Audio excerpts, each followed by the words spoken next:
This is ContactTalkRadio.com. Consciousness in action. And you are taking action into your consciousness by tuning into Contact Talk Radio. And on TuneIn.com, Hing.fm, and UpSnap Mobile. Contact Talk Radio.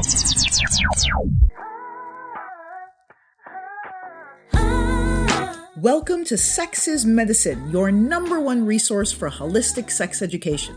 I'm Devi Ward Erickson, and I invite you to join me every week for another enriching and powerful conversation about the intersection of sexuality, spirituality, pleasure, and personal growth. Each episode of Sex is Medicine is dedicated to awakening your heart and mind to the true purpose and power of human sexuality. Please join me on this journey of self-discovery as we explore the art of using pleasure as medicine to awaken, heal, and empower every area of your life. Sex is Medicine broadcasts every Thursday at 7 p.m. Pacific on Contact Talk Radio Network. You can listen to the replay and subscribe to Sex is Medicine on Spotify, Stitcher, TuneIn, iTunes, iHeartRadio, and YouTube. And now get ready for another episode of Sex is Medicine. Hey everybody, welcome to Better Love and Sex. I am your host, Devi Ward, and I want to thank you for tuning in and joining me this evening for another enlightening conversation where we explore ways for all of us to awaken, heal, and transform our sexuality so that we can have more love, better sex, and ultimately live lives that are truly fulfilling and truly nourishing. This evening I had a little bit of trouble on my computer, so I'm on the phone. So if I sound like I have an echo, that's why. I'm calling in on the phone. Okay, wonderful, wonderful. So before we begin the show, I have a really wonderful and very special guest this evening, and we're going to be speaking about a subject that's very near and dear to my heart, and that is overcoming childhood sexual abuse. But before we get started with our guest, I wanted to do a little bit of housekeeping. There's a few things that have come up in the last couple of weeks, and I wanted to just touch base with all of you, my audience. I want to thank Gregolis the Gray, who left me a wonderful review on January 27th regarding the Police Box sexting show.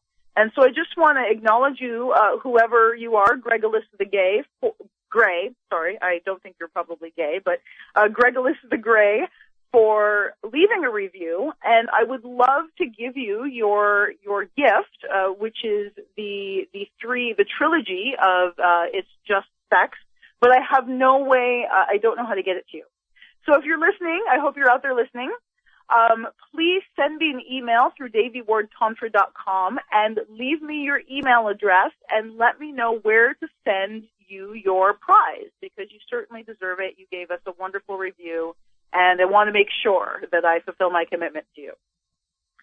The other thing I want to share with everybody is on March 20th, we have a date night with Davy, and it is my intention to do these at least once a month. And we're not going to do this month, but every month from this point forward, at least once a month, where you call in or send me your questions, and I am going to do my utmost, my best to get them all answered just as soon as I possibly can. So I want to make you aware that the next date night with Davy is on March 20th. So if you have a burning question that you want answered about sexuality, spirituality, personal growth, please send it to DavyWardTantra.com, and I will make sure that we get your question answered. Also, let me know if you want your name included and shared on air or not, because I'm totally happy, obviously, to respect your boundaries and respect your confidentiality. But if you would like your name mentioned, do let me know that as well. Our guest this evening is Miss Beverly Engel, and she is an internationally recognized psychotherapist and the author of 20 self-help books, including the bestsellers The Emotionally Abusive Relationship, Loving Him Without Losing You, and Healing Your Emotional Self. Those sound like wonderful, wonderful books. Engel is a licensed marriage and family therapist who has been practicing psychotherapy for 30 years. She has appeared on Oprah, CNN, and Starting Over, as well as other national television shows in the United States and Canada. She has regularly contributed to O Magazine, Psychology Today, and has been featured in a number of newspapers and magazines, including the Chicago Tribune, the Washington Post, the Los Angeles Times, Cosmopolitan, Ladies' Home Journal, and Shape. And it is an absolute honor to have you here this evening, Beverly. Well, thank you for having me. Yes, you're very, very welcome. So you are an authority on childhood sexual abuse. Is that correct? Yes, that's correct. So just so our audience knows what we're dealing with, could you define what childhood sexual abuse is, what exactly it would look like, what are the behaviors that would constitute having experienced sexual abuse?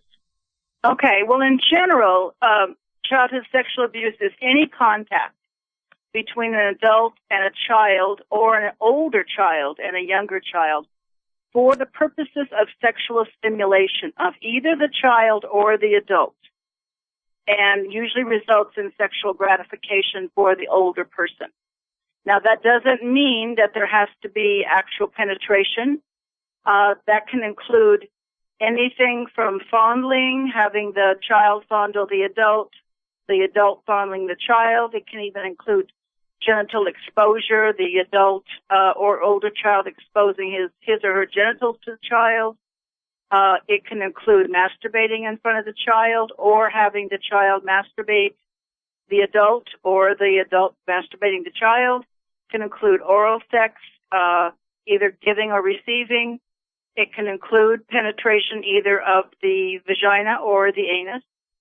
And that could be penetration, digital penetration with a finger. It can also include dry intercourse, which would be like lying on top of the child and rubbing. And it can include showing the child pornography for the purposes of stimulating the child or the adult. Mm-hmm.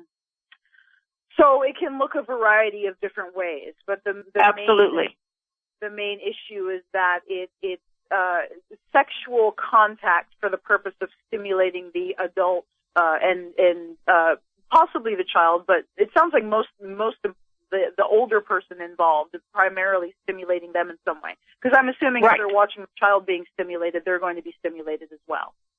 Right. So I have a question before we get in to the other questions, though, because something that you said about a child and an older child brought up something for me, and I'm curious. So where is the line drawn between sexual abuse and children just kind of discovering each other or discovering themselves? Because I think I remember as a child, I had some friends and we showed each other our private parts and that sort of thing, and that was part of our childhood self-discovery. So where is the line drawn between that and actual abuse? It's usually agreed that if the child is as much as 2 years older, if the older child is 2 years older than the younger child, that there's an inequality there. There's an imbalance of power. And generally speaking, that's considered sexual abuse because it's not just two kids of the same age exploring. It usually involves an older child who is actually sexually more sophisticated and often, unfortunately, has already been sexually molested himself, who's now repeating the cycle of abuse by going for a younger child. We know that childhood sexual abuse, like rape, is more an act of violence and power, having power over a younger person or a weaker person, than it really is even about sexuality. So unfortunately, when you get a child who's even 2 years older, that's often the purpose is to have power over the younger child. Mm-hmm. To dominate them in some way. Have dominance, yeah. So in regards to childhood sexual abuse, it's from the statistics that I've read, it's very, very prevalent. It said that 1 in 3 to 4 women and 1 in 5 boys has experienced some form of sexual abuse as a child. Is that congruent with what you're aware of? Yes, and as everybody always says, we know it's probably more because of the underreporting. So the reality is that for many people, they probably are in relationship with somebody who has experienced sexual abuse, or at least at some point in their life, they have been in relationship with someone who's experienced sexual abuse because it's so widespread and so prevalent. Absolutely. Absolutely. So what are some of the special problems that partners of survivors of childhood sexual abuse would face? Well, if the partner has told you about their childhood sexual abuse experience, you kind of go into the relationship kind of prepared for possibly some difficulties. But unfortunately, what happens is that the person who was sexually abused often hides it from their partner. And that's more prevalent with men who've been sexually abused, not telling their female partner.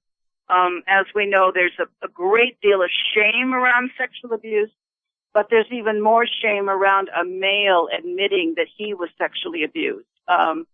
He feels more responsible for the abuse. He feels like he should have stopped it. He feels like maybe he did something to attract the abuser. So, and males in general in our society don't ever want to acknowledge they've been victimized in any way. And so there's a great deal of shame. So unfortunately, a lot of women get involved with men who were sexually abused in childhood, and they don't know it ahead of time. And only after they start experiencing problems in the relationship do they find out. Now, the same thing holds true for men. There's a lot of men out there who don't know that their partner was sexually abused. It's just more prevalent with women. With men not telling. So the special problems that come up are obviously going to be around intimacy issues, trust issues, and sexual dysfunction. Those are the three primary problems that come up for somebody who was sexually abused when they're in a relationship with someone. So sexual dysfunction, what would that look like? It can run the gamut of everything from in a male with having premature ejaculation or impotency issues or difficulty having orgasms, females, painful intercourse, difficulty having orgasms. It can also involve not being able or not being willing to be touched on certain parts of their bodies. For example, if whatever form of sexual abuse occurred, for example, let's say there was fondling of a young girl, and what was fondled were her breasts. The molester didn't fondle her vagina. So she may be fine having her partner touch her vagina. She's fine having intercourse because the perpetrator didn't have intercourse with her. But whatever the perpetrator did to her, that would be an area where she would have some difficulty possibly. So she might not want to have her breast touched. She might not want to have her partner talk about her breast or compliment her on her breast.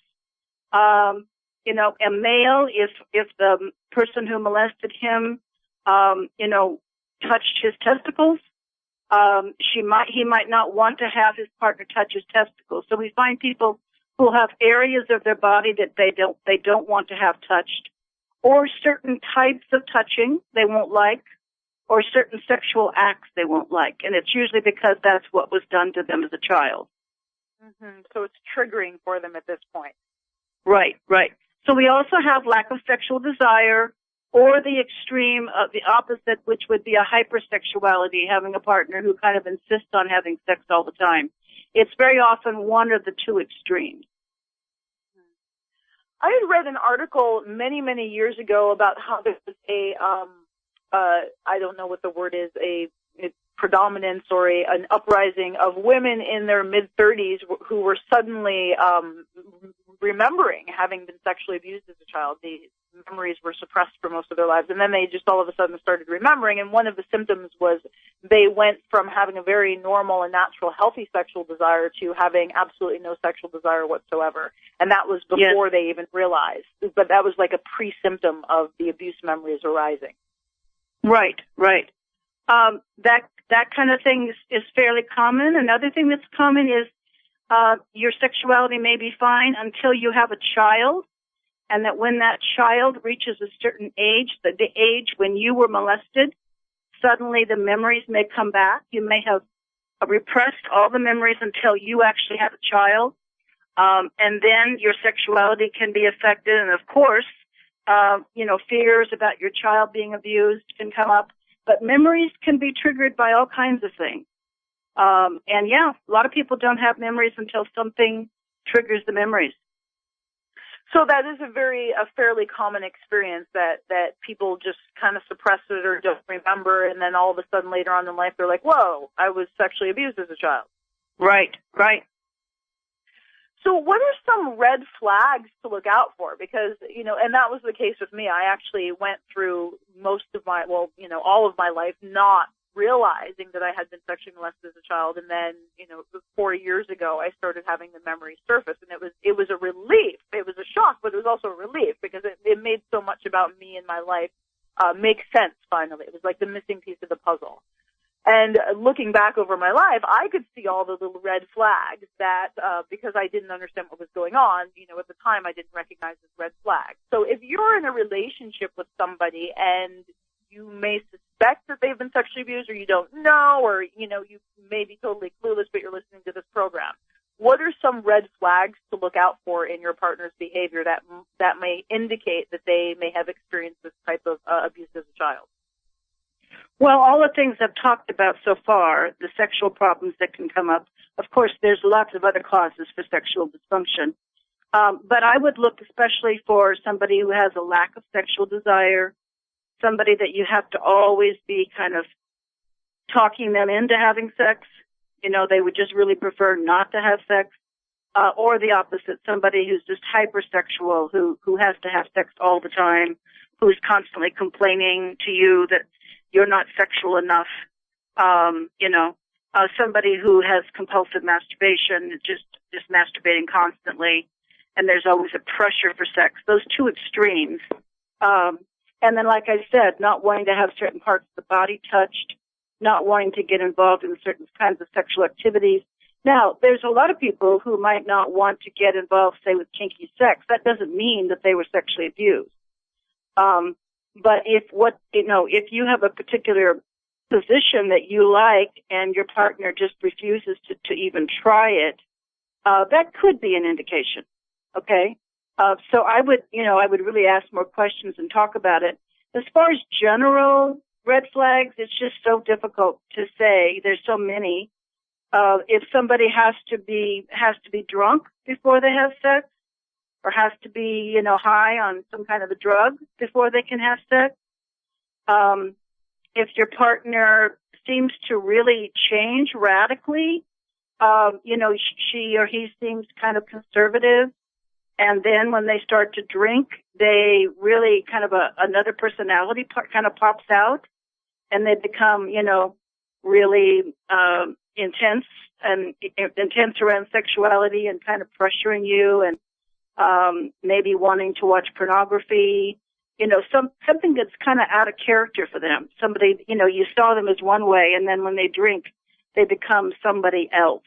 That would be certainly be a red flag. So a shift in the personality when drinking alcohol and, yes. and becoming aggressive, sexually aggressive. Right. So if you're in a relationship with someone and these things that you described are ringing bells and you suspect that your partner may have been sexually abused, or your partner has actually expressed they have been sexually abused, how can you or I as a partner be supportive of that person's problem? Well, the most important thing probably would be for you to become as educated as you can about childhood sexual abuse and its effects. And also to not take things personally. The more you know, the more you learn, the less you will take things personally. But for example, if your partner kind of lacks sexual desire, and you learn that your partner was sexually abused, then hopefully you won't take it personally when he or she, turns you down.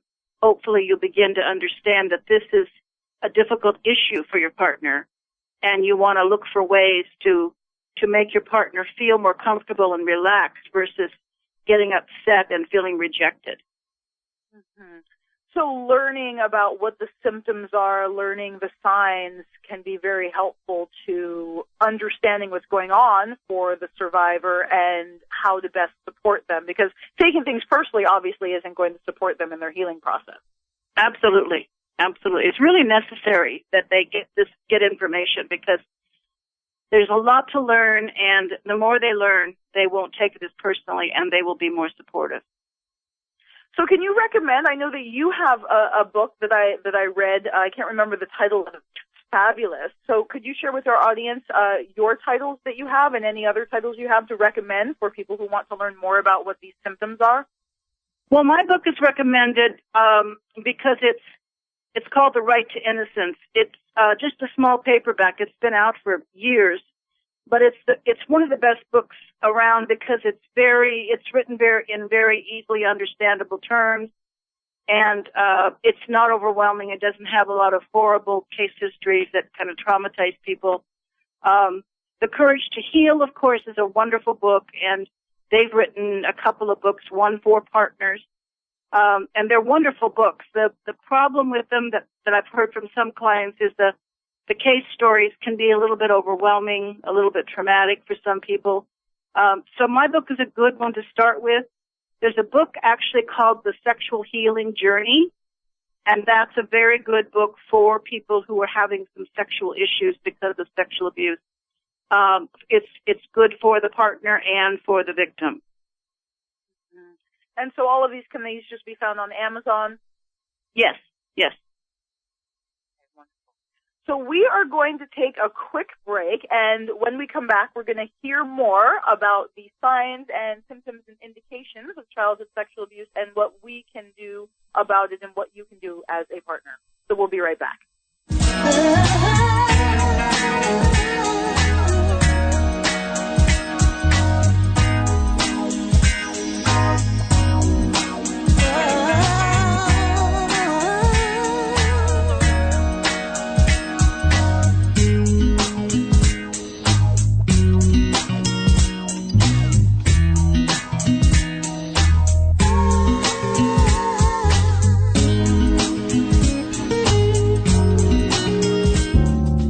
You spend hundreds of dollars on maintaining your health and wellness. However, your sexual satisfaction is an area you may often overlook. Don't you think it's about time you invested in your sex life too? If you crave deep intimacy, passion, and mind-blowing orgasms, get the tools you need to take you there.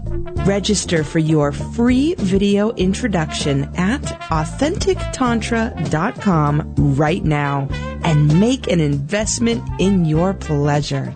After all, isn't your sex life worth it? Are you frustrated and unsatisfied with your orgasms? Do you struggle with getting out of your head and into your body during sex? Would you like to know more about your G-spot, female ejaculation, and the 11 different orgasms for women? Get the secret recipe for sexual satisfaction and start experiencing the pleasure and orgasms you crave. Visit DeviWardTantra.com and register for your free female orgasm guide and uncover the top 3 blocks preventing you from having the orgasms you desire.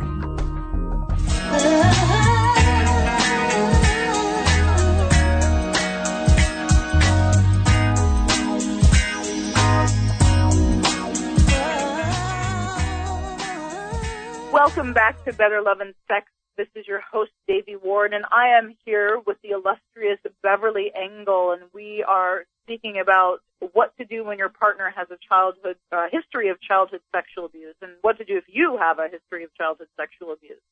So, Beverly, is it true that people who were sexually abused in childhood are often drawn to each other? Absolutely. I don't know that anybody's ever been able to explain that exactly. Except that it's common in lots of different issues. For example, alcoholics are often drawn to each other, et cetera, et cetera. Maybe it's, Freud's concept of the, repetition compulsion, that we're trying to resolve our issues with our parents, so we, keep repeating the same patterns. I don't know why it is that we can find each other, but we do. People who were sexually abused very often end up with a partner who was sexually abused. Now, sometimes if they're in a 12-step program or something, or in a sexual abuse anonymous group or something, they've shared that. And so, that may be part of it, but that's usually not the case. They usually just kind of meet randomly and they find out, that each of them were abused. And again, because of you mentioned the statistics, I guess there's also part of the explanation is that, there's so many people who were sexually abused that it would make sense that we'd find each other. But it's very, very common. Yeah, it's like the law of attraction, right? Magnetizing each other. Right. So you had mentioned wanting to share some techniques around being triggered. Would you like to talk more about that? Sure. One thing that can happen is that when a couple, I'm going to make it a man and a woman, but I want everybody to understand. We could be talking about gay couples too. Gay couples and lesbian couples have the same difficulties. In fact, there's a high rate of sexual abuse in the gay and lesbian community. So, I'll try to remember to bring that up, when I say that. But, please excuse me if I refer to men and women, mostly. Let's say a couple is having sex, a man and a woman, 2 men, 2 women, and one of them gets triggered by something, some memory, some touch. Music can be a trigger. A smell can be a trigger. I was sexually abused as a child, and Vaseline used to be a trigger for me. And at that time, before lubricants became so popular, a lot of men used Vaseline. And I didn't know it, but it was a trigger for me. The jar was a trigger. Seeing a jar of Vaseline on a night table could be a trigger for me. So when a partner is triggered during intercourse or during sexual experience, what can happen is it takes the person back. It takes the partner who was abused back in time, and they're suddenly feeling as if they're with their perpetrator. And that can just freak them out, of course, cause them to have all kinds of emotional reactions. It can also cause them to just kind of freeze, dissociate, become numb. And what the partner needs to learn is that kind of what the cues are to figure out when their partner has been triggered. If she suddenly goes stiff and she's no longer moving and she doesn't even feel like she's there, that's probably a good sign, okay? If she starts crying, that could be an indication.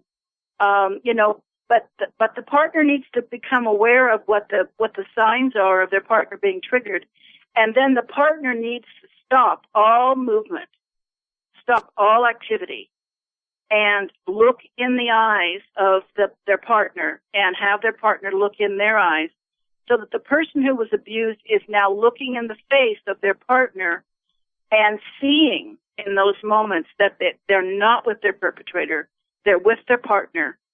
And they need to make that connection with each other and wait until the person who was abused, until they come back to the present before they start any kind of movement again.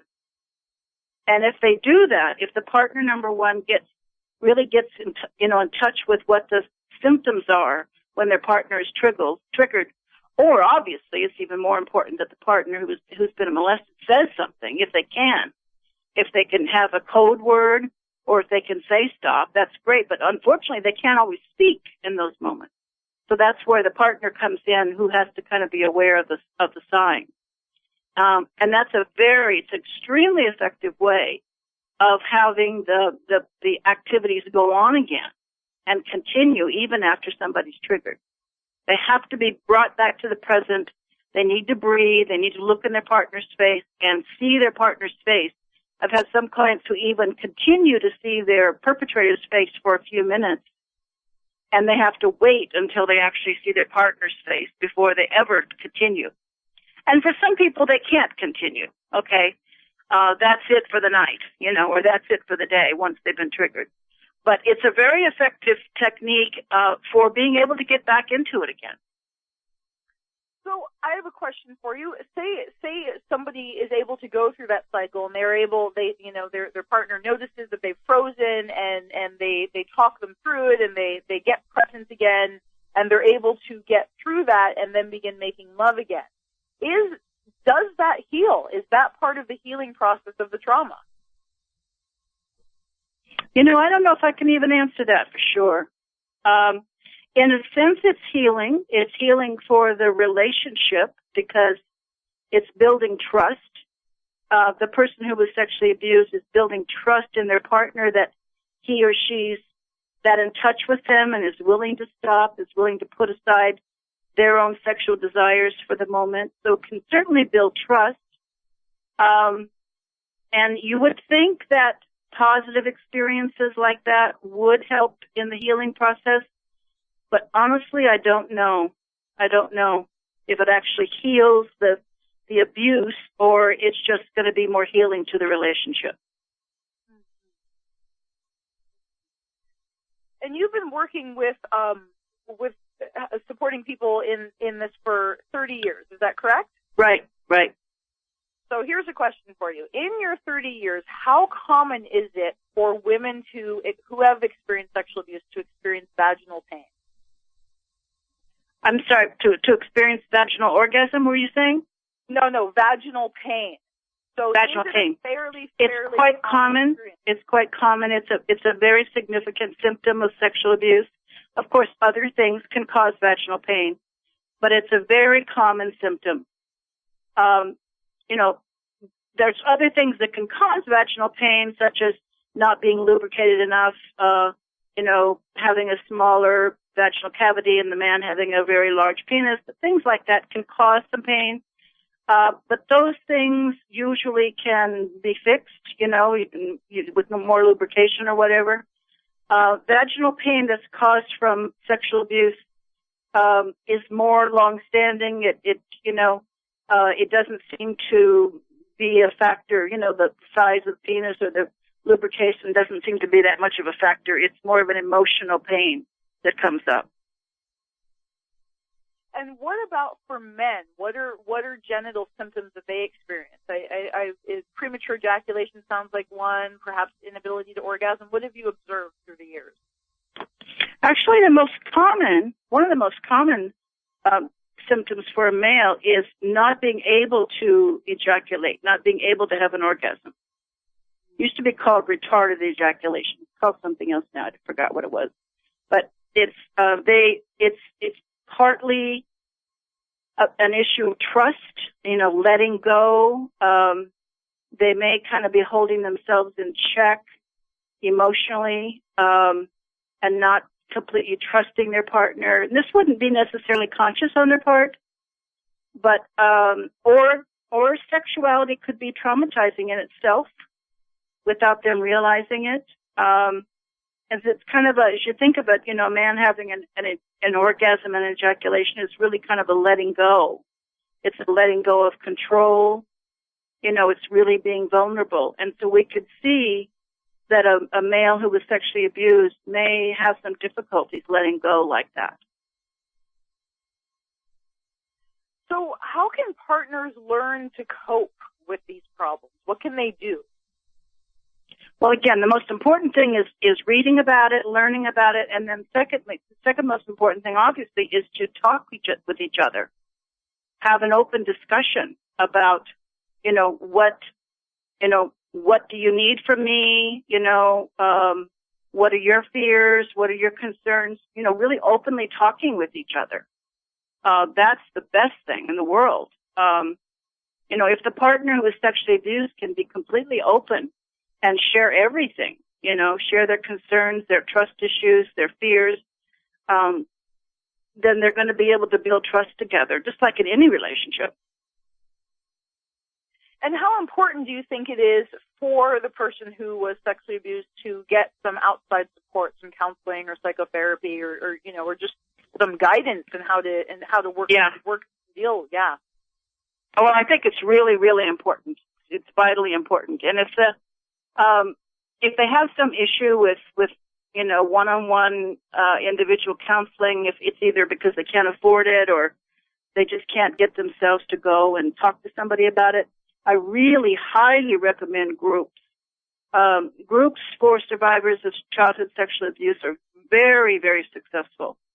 In fact, groups for, survivors can be as effective, if not more so, than even individual counseling. The support of being in a room with other people who have the same problems is just wonderful. Especially for male survivors, to be in a room and hear other people's stories and find out they're not alone, and find out that, other people have had the same issues, and then they hear how the other people have solved the issues. It's just fabulous how much change can come from that. So getting support, whether it's one-on-one counseling or finding a group in their area. So how would somebody find a group? Can they just Google, groups for survivors of childhood sexual abuse? They can start with that. They can also check through the AA programs, through the 12-step programs, see if there's a 12-step program. Unfortunately, you've got to be really careful. There are groups for survivors, but there are also a lot of sexual addiction groups. And survivors of sexual abuse who are not sexually addicted, very often, don't have a very good experience in a 12-step program where there are sex addicts, because sex addicts can also be molesters. Mm-hmm. And you don't want victims and molesters in the same room together. So, but 12-step programs can actually refer you to other programs. You can go through any kind of nonprofit organization like a rape crisis helpline, a rape crisis center in your area. They serve men as well as women, and they often have support groups. So that's actually probably the better way to go. And then if you can't find anything, you could try through the 12-step programs. Mm-hmm. Mm-hmm. Yeah, because being a survivor isn't the same as being an addict, or is it?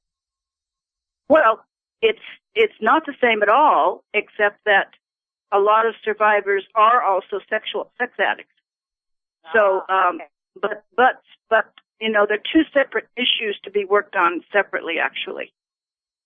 Again, you wouldn't want a group of people who are talking about their sexual addiction, even though they probably were sexually abused too. But their sexual addiction is the primary thing for them to be working on. And a survivor needs to be working on a whole other issues and not be in the same room as somebody who may be a perpetrator also. So it sounds as though, sexual abuse leads to the survivor then becoming a perpetrator in many cases. So it's just kind of a vicious cycle that occurs. How common is that? Well, it's a very touchy subject. It's very common, unfortunately, but there's a lot of factors involved. One is it's more common with males who are sexually abused to become a perpetrator. We do have females who were sexually abused to become perpetrators, but it's just not as many at all. It's a big difference, actually, in the numbers. And not all males who are sexually abused are perpetrators. That's for sure.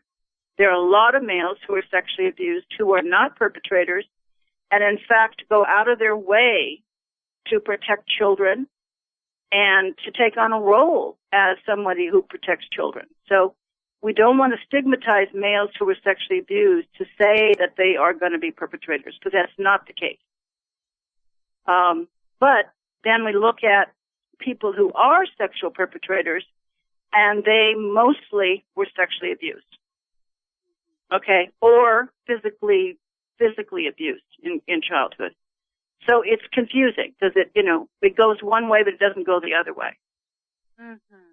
Yeah, but it makes sense. I understand that not all survivors, male survivors, or female survivors become perpetrators, but it sounds as though many perpetrators do have a history. Right. Yeah. So what about the issue of pornography? How does that play into the whole dynamic? Well, it's extremely difficult nowadays because so many people are into pornography. It's so common. And unfortunately, pornography for a survivor of sexual abuse can be a huge trigger because so many perpetrators use pornography to introduce sex to the children. The man who molested me, it was way before pornography is the way it was today, but he showed me magazines. I remember him showing me magazines and telling me that this is what people do who love each other. So he used pornography to introduce me to sexual abuse. And child molesters very often, again, with males, it's very common for, let's say the scenario is a neighborhood guy. He's a real, guy and real pal. He's real friendly with all the guys in the neighborhood. He invites them all over to watch video games. And then he shows them pornography. And, young teenage guy loves to see pornography and keeps going over there, and he keeps getting friendly with them and, gives them Cokes and chips, and pretty soon he comes on to him. And that's a very common scenario. So pornography can be a trigger for anybody who was sexually abused and where pornography was involved. And there's also the horror stories of children who were used to film pornographic films, who were used to film child porn. And the numbers of people who have that experience are much higher than you would ever imagine. And so pornography, a couple, they've been together for a while and everything's great, but, they kind of want to spice up their lovemaking, and, one of them suggests, renting a pornographic film or, getting a pornographic video or whatever, and they start to watch, and the person who was sexually abused gets horribly triggered, has memories come up perhaps for the first time, or comes up, the memories come up and they're in a great deal of pain and they're dissociated, they're numb. Or the other thing can happen, that they become aroused and they then want to have pornography all the time in order to have a real high. But that is not healthy for somebody who was molested and pornography was involved. They're not really with their partner anymore. They're reliving the sexual abuse, and it's not healthy for them at all. So it can be a huge problem. That sounds like it. So what about when a survivor gets to the point of having children? Does a history of childhood sexual abuse have an effect on their decision to have children or how they raise their children? Absolutely. Again, let's talk about somebody who has their memory. That person may be overprotective. They may have a fear of having children because they're so afraid that their children are going to be abused, that may be actually something that gets in their way of having children. Or when they have children, they be so overly protective that it actually becomes a problem. And the couple may be fighting over it. The child may just be feeling smothered, so that can be a huge problem because the person who is sexually abused may be assuming that things are going on that aren't going on, and they don't want their kids going over to spend the night at their friend's house. I mean, they can just really be almost paranoid, and we can understand why. That wasn't a criticism. So it can be a huge problem. And unfortunately, people who are sexually abused sometimes don't even trust their partners. And that's really, really sad. We could have had a couple who were having a really good relationship, even a very healing relationship for the person who was sexually abused. And a child comes into the family, and suddenly the partner is suspect.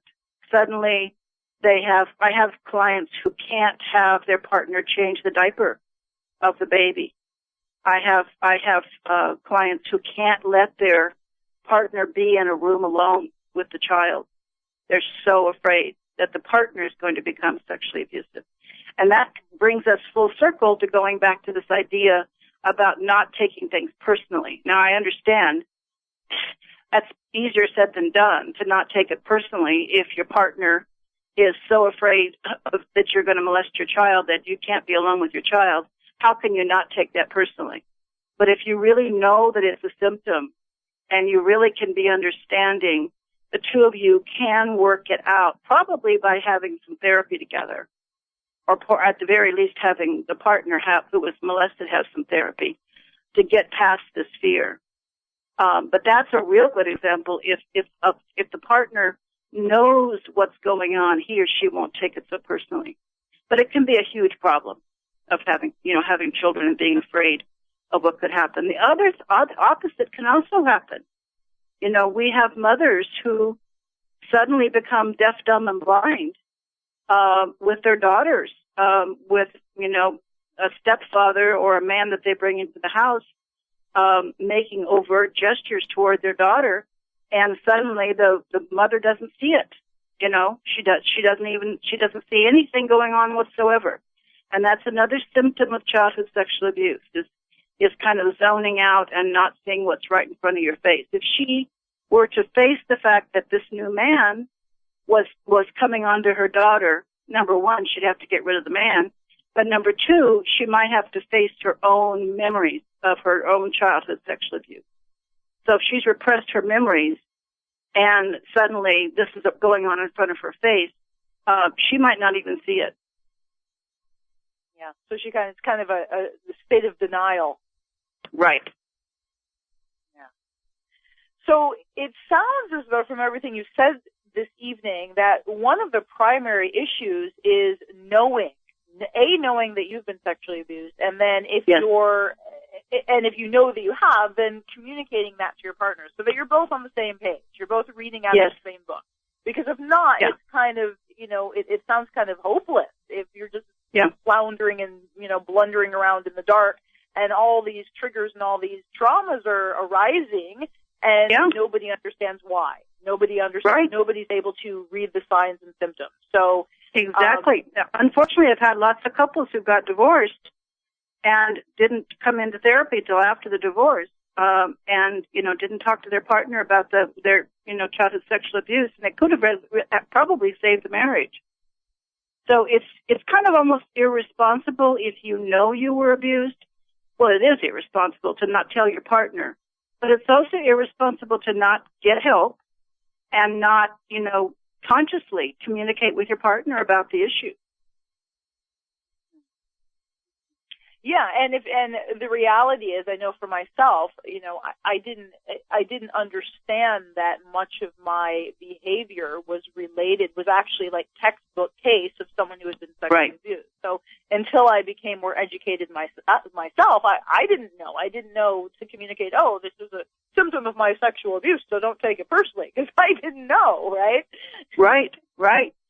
Yeah, absolutely. So us as survivors becoming educated about ourselves and about what very, very common signs and indications are, and some of the natural repercussions, very natural repercussions of experiencing that sort of trauma.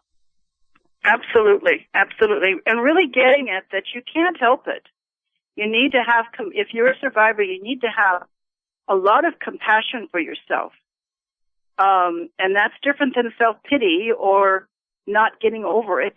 There's so much in our culture now is this whole idea, just move on, get over it. Victim has become a bad word. And, people are just thinking that they just have to get past everything. Well, you don't get past sexual abuse without some help, without some counseling, without some education, without support. You can't just decide I'm going to get past it. Yeah, that's a really, really important point to make, and I love that you said that, because there is so much, just get over it, why are you crying in your soup sort of thing, and it's a trauma, and trauma gets imprinted in our bodies and in our nervous system, and it's important to get support in order to fully heal it. And and healing may be a lifelong journey. It doesn't mean it has to be traumatizing and catastrophic, but it can be a lifelong journey of undoing some of what has been done to us, especially when we were very, very young. Absolutely. Well, Beverly, it's been an honor to have you, and we are just about out of time. Is there anything we haven't discussed that you feel is important to share with our audience? We have about 3 minutes. Well, just that a lot of people have a problem with therapy. So, therapy is not the only answer. And, of course, I'm a therapist, so I would say it's the best answer. But groups are important. Groups are really effective. And there's other kinds of modalities. They're body therapies that are really excellent for people who are sexually abused children. There's all kinds of ways of, like you just mentioned, the trauma in the body. Fortunately, today we have lots of different choices as to how we can get healing. Mm-hmm. So it sounds like, if you know or you suspect, then start venturing out and start reading books, the books that you suggested. Start perhaps looking for groups, start looking perhaps for a counselor, but get the support that you need to heal. Absolutely. So if our audience would like to get a hold of you, where can they find you? I have a website, www.beverlyengel.com, and they can connect through there, or they can email me directly at beverly@beverlyengel.com, and that's ENGEL. So beverly@beverlyengel.com. All right, so beverlyengel.com. Well, Liz, it has been an absolute honor and pleasure and joy to have you here this evening and share this very important information with our audience. Thanks for having me, Davey. You asked really great questions. That's what people say. That's good to hear. Thank you. Yes, thank you so much.